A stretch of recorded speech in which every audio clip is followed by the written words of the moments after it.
Good evening friends. ये हमारी पहली ऑनलाइन क्लास है और एकदम नया एक्सपीरियंस होने वाला है क्योंकि मैं आपके सामने नहीं हूँ, मैं आपकी स्क्रीन पर हूँ। तो हम कोशिश करेंगे कि ज़्यादा से ज़्यादा इस क्लास से हम सीख सकें। ठीक है, तो हम हमारी क्लास शुरू करते हैं हमेशा की तरह डीप ब्रीदिंग करके। हमेशा की तरह अपने हाथ सीधे रखिए, सीधे बैठिए, आंखें बंद कीजिए और सांस लेना शुरू करेंगे। सांस छोड़िए, सांस लीजिए, सांस छोड़िए, सांस लीजिए, सांस छोड़िए, सांस लीजिए, सांस छोड़िए, सांस लीजिए, सांस छोड़िए। तो चलिए अभी क्लास शुरू करते हैं फिर। आज हम पढ़ेंगे कुछ नए शब्द और उनके मतलब और साथ ही में उनके नाउन फॉर्म्स भी। तो पहला शब्द है ड्राइव। ड्राइव का मतलब होता है चलाना, गाड़ी चलाना ज़्यादातर। और इसके साथ ही इसको हम कभी-कभी किसी दूसरे के प्रभावित करना, एक तरीके से हम उसको यूज़ कर सकते हैं। जैसा एक उदाहरण होता है, he has he is driving me crazy. इसका मतलब है वह मुझे पागल कर देगा। और ड्राइव का नाउन फॉर्म है ड्राइविंग, यानी गाड़ी चलाना। और ड्राइव मतलब चलाने का काम करना। ठीक है। दूसरा शब्द है एक्सपेक्ट। एक्सपेक्ट का मतलब होता है अपेक्षा करना और उसका नाउन फॉर्म है एक्सपेक्टेशन। ठीक है। आप कोशिश कीजिए इन दो शब्दों के और जो बचे हुए शब्द हैं उनके कुछ सेंटेंस बनाने की। ठीक है। जब हम मिलेंगे तब इसको देखेंगे कि हम कितने सेंटेंस बना पाते हैं। चलिए, अगला है एक्सेप्ट। एक्सेप्ट का मतलब स्वीकार करना और एक्सेप्टेंस का मतलब होता है किसी चीज़ का स्वीकार हो जाना। जैसे मैं आपको एक उदाहरण देता हूँ, दे एक्सेप्टेड द एप्लीकेशन। ठीक है, ये इसका वर्ब फॉर्म है।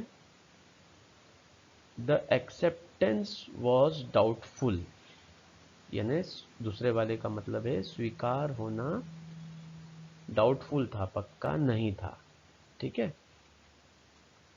अगला वर्ड है एक्ट और उसका नाउन फॉर्म है एक्शन। ठीक है, मीनिंग यहाँ पर दिया हुआ है। अगला वर्ड है ट्राई, यानी प्रयत्न करना और उसके नाउन फॉर्म दो हैं, ट्रायल और ट्राइंग। ट्रायल हम ज़्यादातर जब हम किसी कानूनी केस को लड़ते हैं तब हम इस्तेमाल करते हैं। ट्राइंग ज़्यादा यूज़ होता है नाउन फॉर्म में। उसके बाद है अगला एडमिनिस्टर। एडमिनिस्टर का मतलब प्रशासन करना, यानी किसी संस्था को या किसी शहर को उसका प्रॉपर अच्छे तरीके से उसका कामकाज चले वो देखना। और एडमिनिस्टर का नाउन फॉर्म है एडमिनिस्ट्रेशन। एडमिनिस्ट्रेशन। अगला बड़ा इंटरेस्टिंग शब्द है, वो है अफेक्ट और उसका नाउन फॉर्म है इफेक्ट। जैसे उदाहरण के लिए मैं आपको बताता हूँ, corona has affected many families. इस लाइन का मतलब आप लोग ढूंढ के लाइए। और the effect of corona is massive. तो इफेक्ट का मतलब होता है प्रभाव और अफेक्ट का मतलब होता है प्रभावित करना। ठीक है। इफेक्ट नाउन फॉर्म है, ध्यान रखिएगा। उसका अगला शब्द है एडमिट। एडमिट का मतलब होता है भर्ती होना और एडमिशन मतलब भर्ती। एडमिशन स्कूल में हो सकता है, कॉलेज में हो सकता है, किसी संस्था में हो सकता है, अस्पताल में भी हो सकता है। तो एडमिशन मतलब भर्ती होना। उसके बाद में है एड्रेस। एड्रेस यहाँ पर ये थोड़ा सा गड़बड़ है, इसको हम काट के कर देंगे।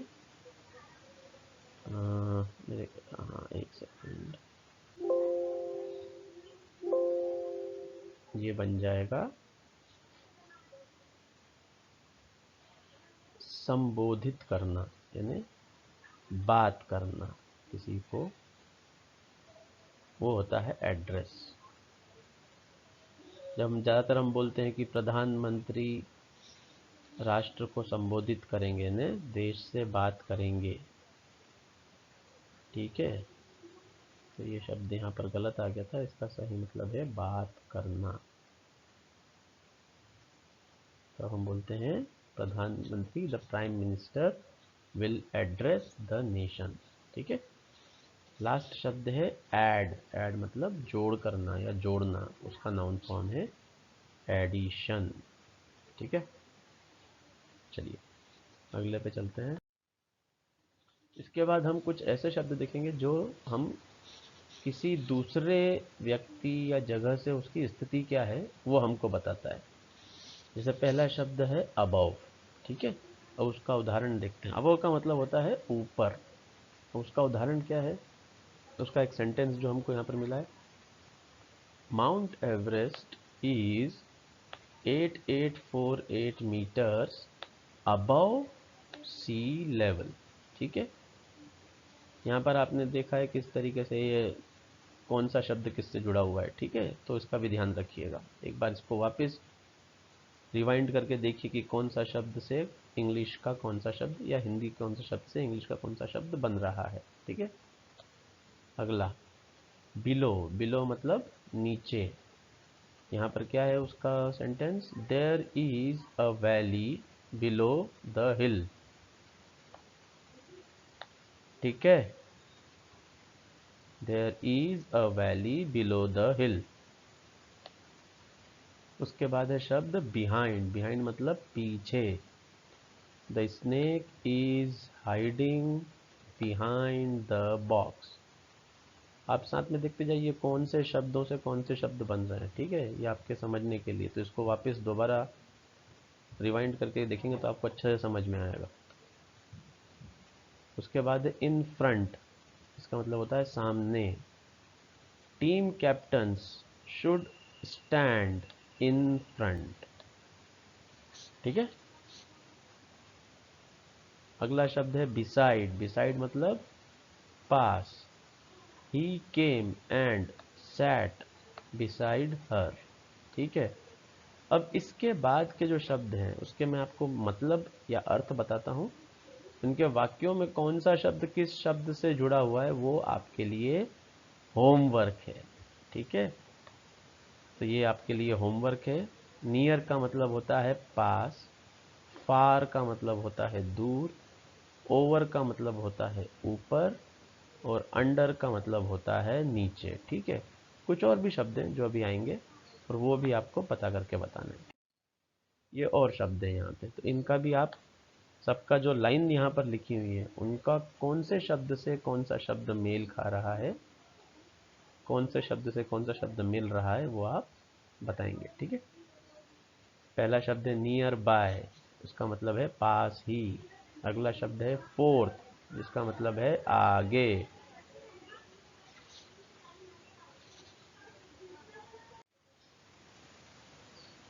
फोर्थ का मतलब है आगे। अगला शब्द है इनसाइड। इनसाइड यानी अंदर।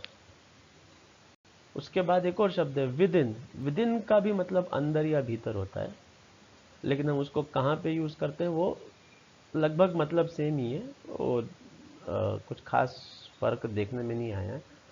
एक जो थोड़ा सा अंतर होता है, जब हम कुछ ऐसी चीज़ें हैं जो जैसे हमारे मन के अंदर से शुरू होती हैं तब उसको विद इन, शुरुआत क्योंकि अंदर से हुई है तो हम विद इन कहीं कहीं पे उपयोग करते हैं। अगला है ऑन। ऑन यानी पर, यानी उस दिन पर ऐसा हो सकता है या उस अवसर पर भी होता है।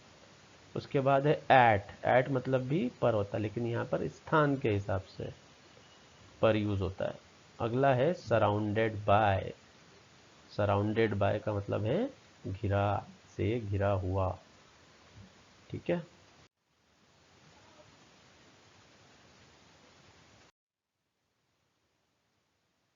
ये कुछ और शब्द हैं, लेकिन इनमें से ये शब्द वर्ब नहीं है, इनका कुछ काम नहीं होता, ये काम के तरह यूज नहीं होते, ठीक है। तो हम इनके मतलब देखते हैं। पहला है अकाउंट। अकाउंट का मतलब होता है खाता, और एक मतलब और होता है जहाँ पर हम बोलते हैं ऑन अकाउंट ऑफ। इसका मतलब आप मुझे होमवर्क में बताएंगे, इसीलिए यहाँ पर स्टार है। उसके बाद है अकॉर्डिंग, अकॉर्डिंग का मतलब होगा अनुसार। उसके बाद है एक्सेप्ट, एक्सेप्ट का मतलब है के अलावा। ये हमने वर्ब में पढ़ा हुआ है, सो ये यहाँ पर नहीं आएगा एक्सेप्शन, ये एक्सेप्शन है। और एक्चुअली आएगा वास्तव में, और आखिरी में होगा एक्टिविटी यानी गतिविधि। ठीक है, तो ये आज के कुछ शब्द और कुछ लाइनें हैं जो आपके पढ़ने के लिए मैंने दिए हैं। इसको अच्छे से पढ़िए, और जब हम मिलेंगे तब इसके ऊपर और अच्छे से चर्चा करेंगे। ठीक है, तब तक के लिए पढ़ते रहिए।